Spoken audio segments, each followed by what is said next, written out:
ಅನ್ನಭಾಗ್ಯ, ಗೃಹಲಕ್ಷ್ಮಿ, ಗೃಹ ಜ್ಯೋತಿ, ಶಕ್ತಿ ಯೋಜನೆ ಮತ್ತೆ ಯುವ ನಿಧಿ ಕಾರ್ಯಕ್ರಮಗಳು, ಇಷ್ಟು 5 ಕಾರ್ಯಕ್ರಮಗಳನ್ನ ಸಿದ್ದರಾಮಯ್ಯವರು ಸರ್ಕಾರ 1 ವರ್ಷ ತುಂಬೋದ್ರೊಳಗೇನೆ ಅನುಷ್ಠಾನಕ್ಕೆ ತಂದಿದ್ದಾರೆ. ತಾವು ನುಡಿದಂತೆ ನಡೀತೀರಾ ಎನ್ನುವುದನ್ನ ಮತ್ತೊಮ್ಮೆ ಸಾಬೀತು ಮಾಡಿ ತೋರಿಸಿದ್ದಾರೆ. ಹಾಗಾಗಿ ನಮ್ಮ ಕಾಂಗ್ರೆಸ್ ಪಕ್ಷಕ್ಕಾಗಲಿ ಸಿದ್ದರಾಮಯ್ಯ ಅವ್ರಿಗಾಗಲಿ ಯಾವತ್ತೂ ಕೂಡ ಬಡವರ ಪರವಾಗಿ, ಶೋಷಿತರ ಪರವಾಗಿ ಕೆಲಸ ಮಾಡಬೇಕು ಅನ್ನೋ ಒಂದು ಉದ್ದೇಶ ಯಾವಾಗಲೂ ಇದೆ, ಸದುದ್ದೇಶ. ನೀವು ಹಾಗಾಗಿ ಅವ್ರಿಗೆ ಯಾವತ್ತೂ ಕೂಡ ನಿಮ್ಮ ಬೆಂಬಲನ ಮುಂದುವರಿಸಬೇಕು.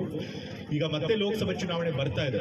ಈ ಲೋಕಸಭೆ ಚುನಾವಣೆಯಲ್ಲಿ ಕಾಂಗ್ರೆಸ್ ಪಕ್ಷ ಸಿದ್ದರಾಮಯ್ಯ ನೇತೃತ್ವದಲ್ಲಿ ಮತ್ತೆ ಚುನಾವಣೆಯನ್ನು ಎದುರಿಸಬೇಕಾಗುತ್ತೆ. ಆ ಚುನಾವಣೆಯಲ್ಲೂ ಕೂಡ ಸಿದ್ದರಾಮಯ್ಯ ನೇತೃತ್ವದಲ್ಲಿ ಲೋಕಸಭಾ ಚುನಾವಣೆಯಲ್ಲಿ ಅತಿ ಹೆಚ್ಚು ಸ್ಥಾನಗಳನ್ನು ಗೆದ್ದರೆ ನಮಗೆ ಒಂದು ನೈತಿಕ ಬೆಂಬಲ ಬರುತ್ತೆ.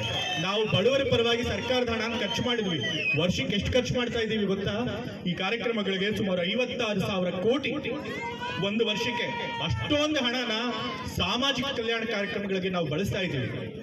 ಅದನ್ನ ಬಹುಶಃ ಯಾವ ಒಂದು ಇತಿಹಾಸದಲ್ಲಿ ಕರ್ನಾಟಕದಲ್ಲಿ ಯಾವ ಸರ್ಕಾರನೂ ಕೂಡ ಇಷ್ಟೊಂದು ಹಣ ಖರ್ಚು ಮಾಡಿಲ್ಲ ಸಾಮಾನ್ಯ ಜನಕ್ಕೆ ಮತ್ತೆ ಬಡವರಿಗೋಸ್ಕರ. ಇಷ್ಟೊಂದು ಹಣ ಖರ್ಚು ಮಾಡ್ತಾ ಇರಬೇಕಾದ್ರೆ ನಮ್ಮ ಸರ್ಕಾರಕ್ಕೆ ಒಂದು ನೈತಿಕ ಬೆಂಬಲ ಬೇಕು. ಹೌದು, ಜನರ ಬೆಂಬಲ ನಮಗಿದೆ, ನಾವು ಮಾಡ್ತಿರೋ ಒಳ್ಳೆ ಕೆಲಸಕ್ಕೆ ಜನರ ಬೆಂಬಲ ನಮಗಿದೆ ಅನ್ನೋದು ಗೊತ್ತಾಗಬೇಕು.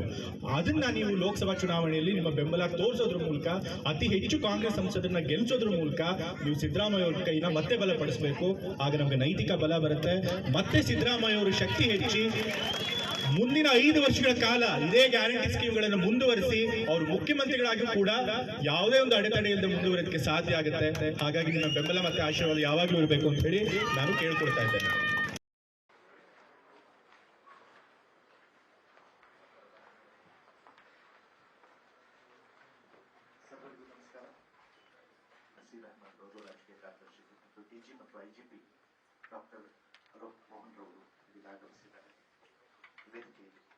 ಕರ್ನಾಟಕ ರಾಜ್ಯ ಪೊಲೀಸ್ ತನ್ನ 50 ವರ್ಷಗಳ ಸುವರ್ಣ ಮಹೋತ್ಸವ ಆಚರಿಸಿಕೊಂಡು